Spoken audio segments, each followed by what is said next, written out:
29th of the 11th. Yep. Okay. Today, yes, is the 29th of October. Not it's Yeah, you go. 29th of October. Oh yeah, I was thinking it was November. No, He's ahead of himself. you will have turned your 92 if it was, because you're the 8th of November. Yeah, that's right. Okay, I'm John Warner and I'm with Alex Hughes here. Alex Hughes, nice to see you. Good on you, Johnny. And Shirley Hughes, lovely to see you. Thank you, John. And famous for the Hughes Brothers.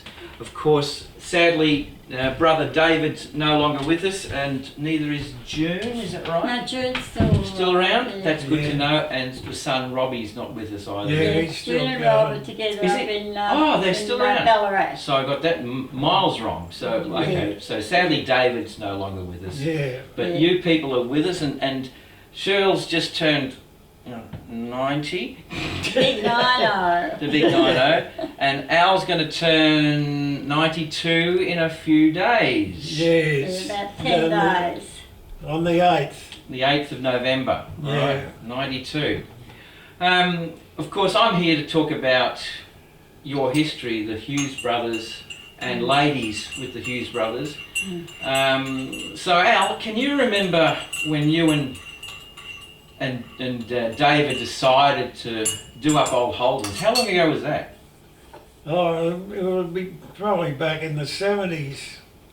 Okay, in the 1970s. We were collecting Kids. cars and wrecking them and storing the old parts away over at Warrandyte, like in the carport and all, and it was a good place to hold them, but Shirl didn't like it very much. I couldn't blame her. There were so many of them. Wasn't it, darling? It was different. Well, in the 1970s, they weren't classics yet, though. were they? No, they were No. long before their time, really. Yeah, so what made you decide to collect these bits? Because you just liked them? Just a liking for it. Mm-hmm. Yeah. Well, we reckon that they become a collector's item One in day. time, and they did. So what did you do for a trade? We motor mechanic You're a mechanic, down at Warrandyte, yeah, with Frank Nagaville. all right? Yeah. And David, what did David do? Dave was in the grocery industry. Okay, so not cars or anything like that, No. right? And what did you do, Shirl? Well, a mouthful now. A mouthful now, right? In those days. I was raising my 5 girls, I suppose, before Al and I got together. So you were a mum? So that was a full-time job, and I did go to work as well. So, Is the camera picking that up? Mm-hmm. then met up with Al eventually, and we had a very long engagement. Right, long being 2 years, 3 years? 10 years? 10 years! Yeah. Right. Well, Thus then getting married in what year? 1984. um, Okay. which was just after I had remarked, because there were a lot of family weddings, of the younger ones, nieces, nephews, and all were getting married.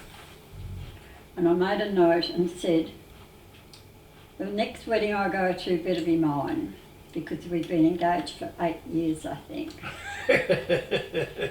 And it worked. There you go. Good for you.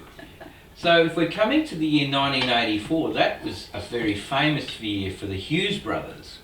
Yeah, when we started the museum. Correct. The Holden Expo, I think it was. Yeah. There's an article somewhere in my collection, a newspaper article, and I think even some brochures about the Holden Expo. So in 1984, you think about how old were Holdens then? Okay, the FX was what? 48 48. Yeah. was the start of it. Yeah.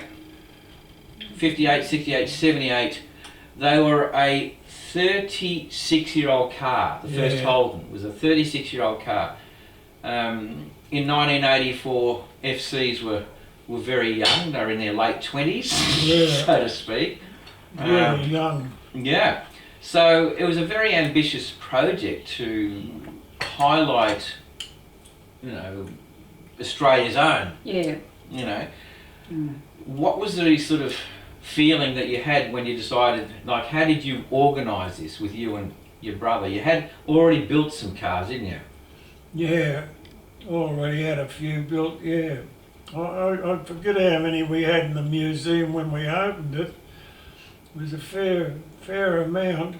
Okay, so you had the FX, you had an FJ, a red one. Yeah. You had the EK, that was an original, I think. Yeah. And the FB was original. Yeah. FC was original, so was the FE wagon. You did up an FE sedan. Yeah. What else would I remember? I've forgotten a lot of it. The HR was done up. Yeah. The other elaborate projects were yet to come. So you had a mix of some restored and some original cars. But so where was the expo? It was over in Bayswater. Okay. On Canterbury Road. Canterbury Road at 172. Mm-hmm. Canterbury Road. Yeah. Bayswater. It was opened by Mr. Brock. Oh, Peter Brock. Yeah. How about that? Yeah. And was there any news coverage of that, or was it just I think there was a little bit, wasn't a lot. Local newspaper kind of stuff? Yeah. I think the Herald Sun. So but this was not just a Holden Expo. You ended up selling stuff. Is that right? We had the shop. Parts. Yeah. Their parts. And the cars at the back. Yeah, some very expensive showroom it was too. Yeah, I remember going there in 1985 because the Hughes brothers and wives, I'm going to include you in here because I mean, really, in reality, it's the Hughes brothers and family. I guess that's probably a better way to put it. Basically, yeah. It was a family episode, and it was definitely an inspiration for a lot of people. I know. Who weren't looking at Holdens in that way just yet. No. So that was you had a foresight of what was to come. Mm. And we turned a lot of people on. Yeah, you turned me on, so to speak. My personal interest in Holdens came because Dad had one from new. HR, and before that he had an FE stationary. So a lot of people my age, we kind of grew up with them, and so that was kind of, at that point they were actually nostalgia because of like 25, 30-year-old cars. So when people started to put them on as a museum piece, suddenly I'm thinking, wow, hey, they're really kind of special, being on show. As opposed to, you go to car museums, you always see these 1920s, 1930s and 40s things, and they're like, Bugattis and Mercedes and all that stuff. But, the humble Holden suddenly was put on a pedestal, saying, hey, look what we built. Australia as a country, Yeah. So you must have had this, did you have some sort of a driving desire to do this, or was this what was the reason you wanted to do this? Just wanted to build a Holden museum, that was all, for everyone that was sort of produced, every model that was produced. Yeah. Okay. Yeah. And it sort of grew from there, John, and then became a blasted disease. Well, you're talking. When I first met you and David, I remember I went to Bayswater and I looked at the cars and I was like, I was very excited. And then at that stage, I actually bought an FC station wagon. There was no club for my model. You had to join the early Holden car, which is FJ and FX, and they treated They didn't look. They saw that as a new car. You know, FEFC is a modern car. So there was no club for my model. So then I eventually formed the FEFC Holden Car Club. But besides that, I came to your showroom, and this inspired me. I think I want to make my car as beautiful as yours, or as the cars on display. And I got to know you and the family over those years, and it was an inspiration, I suppose. But then I noticed, as you said, it was a disease. You know, like I started with 1 FC. There you go. Now I've got 7 FEFC or 6 FEFC Holdens, you know, plus a HR, you know, and so on. So it did become catchy, and then I think a lot of people got this. I can remember going there for you and David to look at my car, because to get an assessment in those days, like in 1985, an FC Holden cost you $200 to $300. Yeah. You know, I paid, I think, $1,200, and people said, "What? That's crazy money you're buying for, or maybe $1,500." You know, I said, "Well, you know, this is a nice car, and this is what I want." And then I remember you and David were looking around, and I'd just been painted, and I said, "Well, you give me an idea of what it's worth, because for insurance, you know." And you said, "Well, it could be worth this or whatever that." Then the insurance company wouldn't insure it if it had a red motor. I wanted to get, you know, sort of proper insurance. And of course, then I learned about original cars and modified cars and so on. But what I do also remember about going to your showroom on that time was there was an FXFJ car club run. Oh, yes. Yeah. And they've had all their cars parked there, and I actually had to join their club to get insurance. I remember that. I reluctantly joined their, and they reluctantly took me, you know.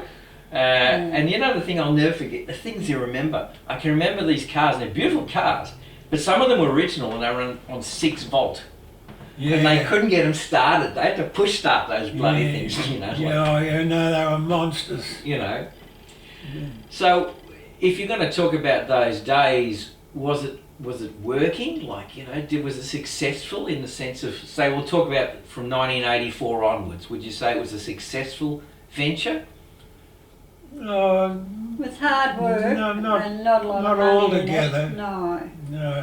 No. It didn't turn out as well as we thought it would. Right. But, we just had to keep working in our own industry and keep building the cars and hoping that things would pick up. But well, you and David were still working back in the workshop at Warrendale, and the spare parts shop sort of kept everything going. Which was you and June. Well, it was two brothers, and Robert was in it for a little while. Right. David Manhire was there for a while. Yeah. Weren't you in the shop though? Yes. Yeah. I was in the office down at the back. All right. But it was heavy going. You put a lot of your heart and soul into it, didn't you?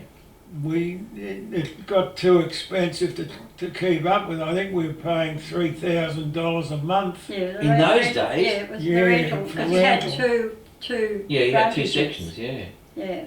So we had to send all the cars up to Drage, Airworld. Yeah. And take on the building further up the road. Next door, Canterbury Tyres. They came and took our double building that we had working, and it just got too expensive to keep up with. Yeah. So the actual museum then had to move. Yeah. Your business as a spare parts outlet. Yeah. What was it called then? Oh, Rare Spares were actually our suppliers. They were the sponsors. Right. Yeah. So it was Hughes Brothers Rare Spares, I think. No. It wasn't Hughes Brothers? Never really got involved Didn't get into the naming of it, but they were big suppliers of spare parts. So you managed basically the Rare Spares Bayswater branch. Is that correct saying that? No, it was actually Hughes Brothers registered as the spare parts department in we sold it to Road. Rare Spares. But we had a lot of Rare Spares stock we sold. So you sort of combined forces for a while, but Yes. it became Rare Spares, Yeah. obviously. I Yeah. did eventually, Yeah. Rare Spares. And you Very worked nice. as Rare Spares, employed by Rare Spares. Yeah, eventually I went to Rare after the Hughes Brothers Yeah. folded up.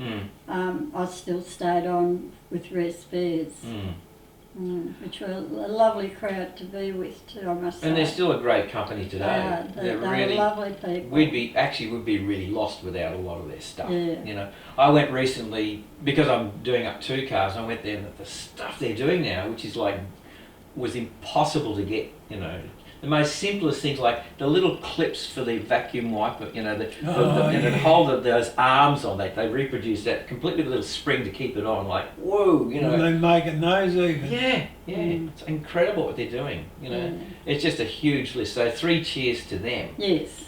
And it's good that they looked after you. Yeah. You know, Well, it's they good. were wonderful. They were lovely people to work Yeah. for. Yeah, Shirley ended up working over in Thomastown with them. Yeah, I went over to their head office in Campbellfield. Driving from Warrandyte every day down there. It's a long drive. It was a long drive and... Did you work with Bob Pease at all? Do you know Bob? Who did you have to work with? Who did you remember? Oh, David David Rayner? David Rayner, Yeah. another, and then, oh heavens, who was up in the workshop area? And there was David Ryan. David Rayner, Neil, and There's there the, were 4 of them who were basically in the office area. memory for Memory for names is All gone right. completely. It'll I come can picture eventually. them, but yeah. Just thought I'd ask. Were there any times during those late 80s, before you went, and before the cars went to drages, that you would consider really happy, good memories of that time?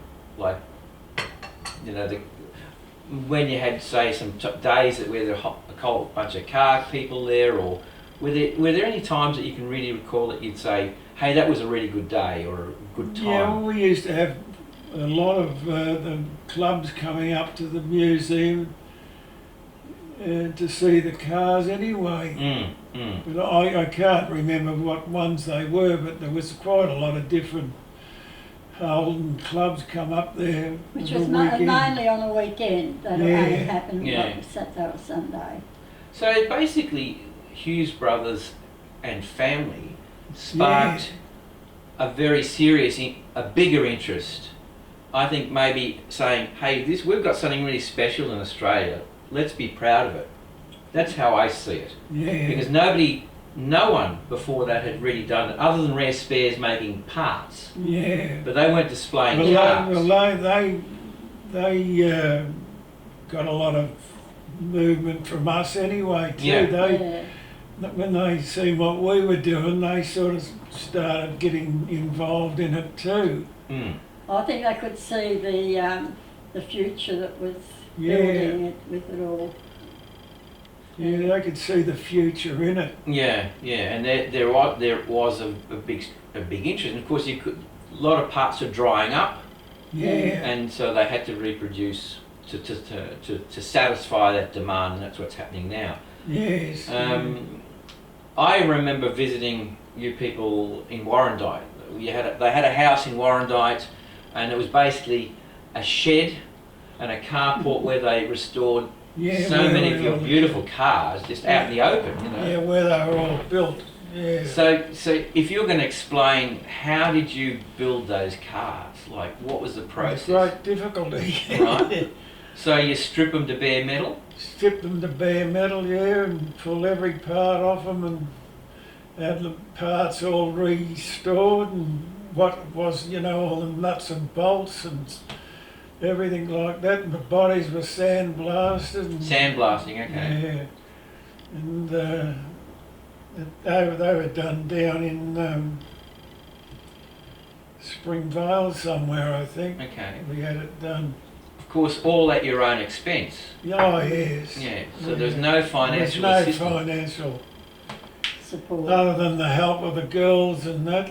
Yeah, and the business. They're a big financial help.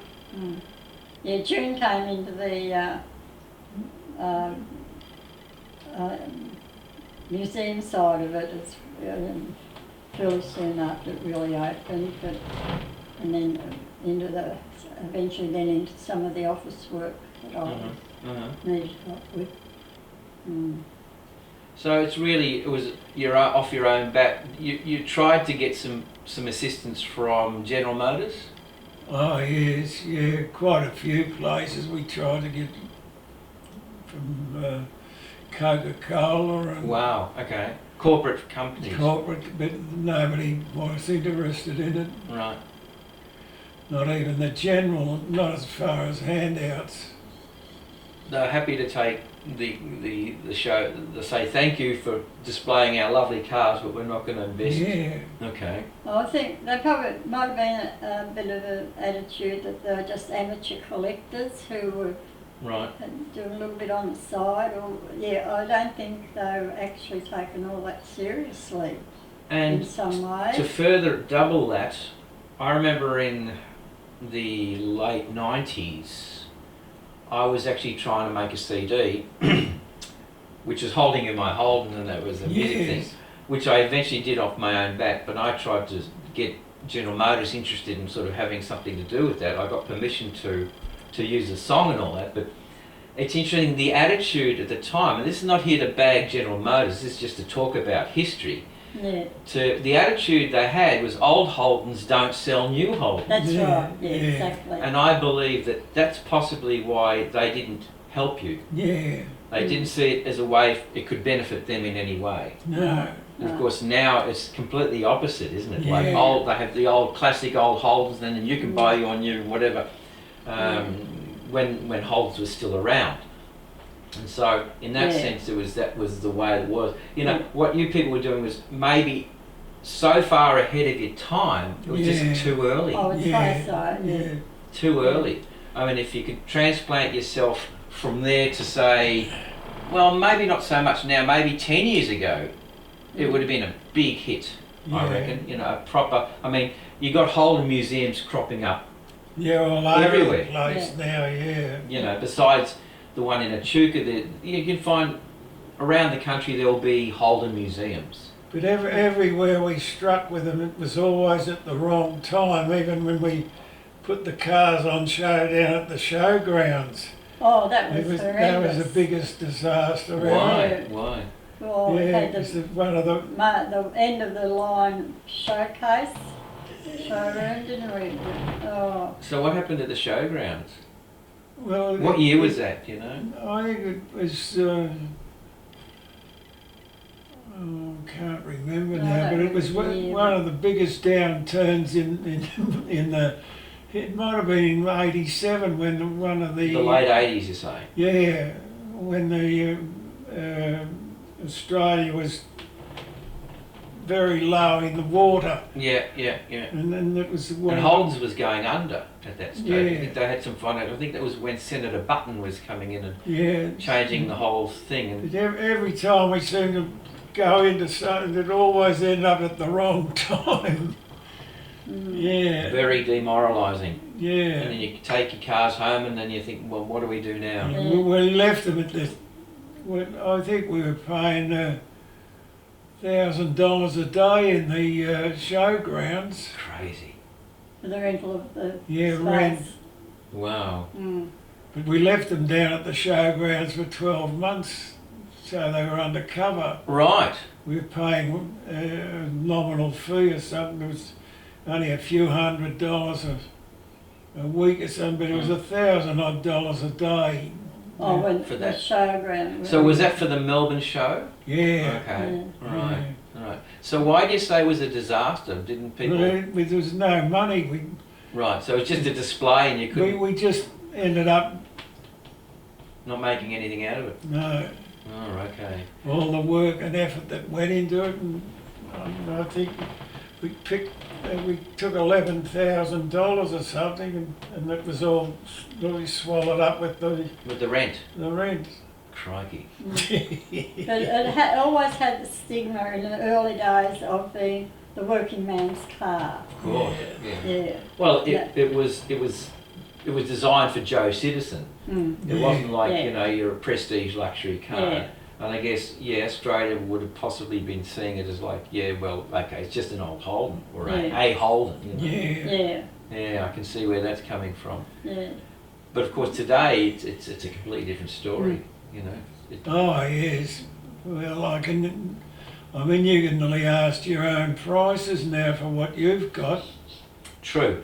Yeah, I mean, the biggest rust buckets around now are getting getting a fortune Getting for a them. fortune, that's correct. Yeah. It's quite funny that it's taken this long, Yeah. and stuff we would have thrown away years ago is now Oh, treated yeah. as gold, you know.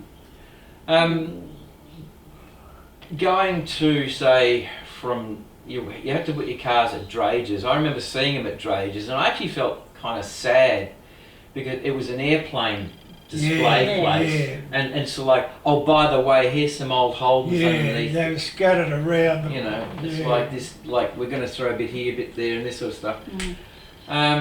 That was sad. Yeah. I mean, it was great to see the comparison of the planes and the cars, but in the reality, the cars were not like the feature, No, which but they it deserved to was be. Drage's Air World. Yeah, that's Yeah. right, that's right. And Yeah. and then after that, they were there for what, a year, 2 years? I think they ended up at Chuka, I think.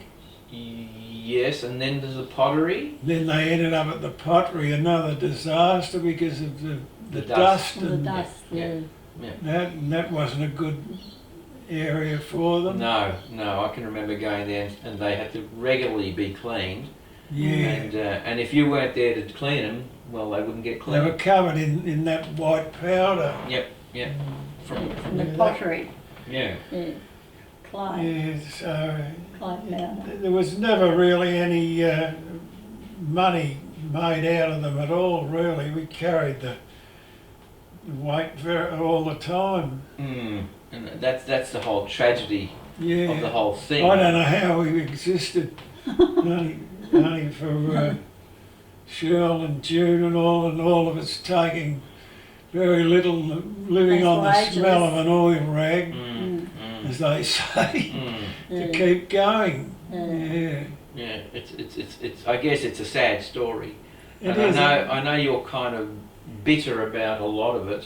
Perhaps Oh, a Yeah. bit disappointed. that's probably a good word then. Disappointed. It was very, for the effort that went into it, from Yeah, went into it from enthusiastically, but June and Rob and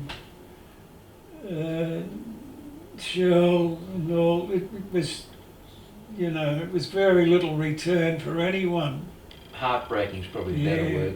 Yeah, I'd feel that too. Yeah. Running a band, I have the same issues. Like Oh, you yes. put a band together and you want people to enjoy it and dance to it and support it. And I've sometimes had gigs where, you know, there's 20 or 30 people in the room, and you got a 15-piece orchestra. And you think, well, you know, here I am, yeah, you know, trying to get this up and running, and it just disheartening. it is disheartening, and you've got to have a deep love to keep it going. And so I guess in that sense, you had that Yeah. deep love, Yeah. you know. It was just hard going right through the whole scene, right through. I'm sure you lost a bit of sleep in some of those Oh, days, you know. It was horrible. Well, 320 was on the line, big dollars, you know. That's the house. Yeah. Oh wow! So you had your house as kind of Yeah, collateral kind of stuff. yeah. Only for that it would have probably been gone under. Jeez, It was always a worry. that is terrible. Mm. Right. Well, I'm sorry to hear all that. You know. Yeah. Looking at the shall we say the less sad and upside of course you've made a lot of people very happy now And Oh, made a lot of yes. friends. and made a heck of a lot of which friends. was not possible if we weren't in that position. Yeah. And sometimes Yeah. it dragged the wrong ones in too. Yeah. Well, there's always going to be we a had quite a few of the wrong ones that were in that shouldn't have been in, but anyway, that's the way it was. Any business finds problems. Yep. The Hughes Brothers, and I'll say and family, but the name is Hughes Brothers. Hughes Brothers, of course, is legendary now. I mean, you are respected and well known amongst the Holden fraternity. Yeah. And even, I think some of your cars are in the National Holden Museum, Birdwood. I think so, yeah. You know, there is a tribute. I haven't seen it myself. I think General Motors bought a few, I've forgotten now. Yeah, and they made a tribute to the Hughes Brothers. So I think that's a fabulous thing. That was a wonderful thing. You know, I mean, it's a pat on the back, which is not some financial thing, but it is a pat on the back from that point of view. Yeah, that's right. Was it Ron Poyser that run the place up in Bendigo? The name rings a bell, but that's Didn't all he I can have- say. He was a great help. A Holden dealer. Yeah. Yeah, it rings a bell, but I don't know. Did He he was help a you? great Did he? help. It helped us up in Bendigo in a big shed up there to keep the cars under cover Wow. till we moved them down to Pottery, I think, or something. I don't know. I forgot what. But I know Ron was a big help. And you needed more of those people, really. Yeah. In reality, if you had a whole bunch of shall we say, Holden dealers, Yeah. even, you know, around country towns to support in some way, it could have probably gone a different direction, Yeah. possibly. No, but I think he was about the only Holden dealer that helped us with anything. Right. Ron Poyser. Yeah, it was Ron Poyser. There was a collector. I think he had a dealership in, where was it? Malden. What was that guy? He had a collection of cars. Mollison Motors. Does that ring a bell? He had What? No, who? Mollison Motors. I think it was Mollison, and he had a collection of Holdens and stuff. Yeah, really There's early quite a few Holden dealers had a collection of Yeah. different ones. What's your favourite model? Well, I always liked the FC actually. I couldn't agree more. FC and FC and HR. Well, I've got two FCs and a HR, Yeah. so we're on the same tram, you know. Yeah. So they're a lovely car, and in today's terms, of course, because Holden's doesn't exist anymore, it becomes more classic and collectible. Yeah. You know, if you still had your fleet now, you would be millionaires. Big dollars now, You'd be yeah. millionaires. They say everything happened at the wrong time. You With were saying, yeah. every way we turned, it was always at the wrong time. But in the end, you had to sell your fleet, I guess. Yeah. Is that to save the house, so to speak? No, it was off the hooks then Right, which when we unloaded the business to Rare Spares. right. It was off the hook. So you had to just disperse the collection, Yeah. so to speak. A lot of people who have, somebody bought the FE station wagon. Everybody had an eye on that. Yeah. And they always see it as a Hughes Brothers car. I mean, I'm lucky to have the panel van, of course, Yeah. and I see it as a Hughes Brothers car. So they'll always have a stamp on them. You know, this is going to, That's nice. it's going to carry, it's going to carry on. You know, the Yeah. name will carry on no matter what. Yeah. And so that's a good thing. You know. Yeah. So despite, shall we say, the many hardships and shortcomings, what you've created is going to go on, and it's just appreciated by so many, you know. Yeah. And everybody, like in my club, the FEC Holden Car Club, everybody loves you people, you know. And, you know, it's as simple as that. Yeah. And you remember... Even though I've lost touch with everyone. Indirectly, yes, but I mean, I will be telling people I've seen you, and I'll be able to show this, and that's a good thing too. Yeah. You know, so that you're still alive and kicking, and you still got wheels. Four. Yeah. So there you go. So I just actually want to personally thank you as friends for being, firstly, terrific people and dear friends to myself and to my other friends. Bring tears to my eyes. I don't want to do that. But you know, you talk about all the people you've met through Holden's, through the clubs. Oh yeah, you know, enormous. Yeah. You know, of Yeah, course. can you chop that off a minute while I go and have a woi woi? Woi woi, a woi woi. Better chop that. He's going to do a woi woi, folks.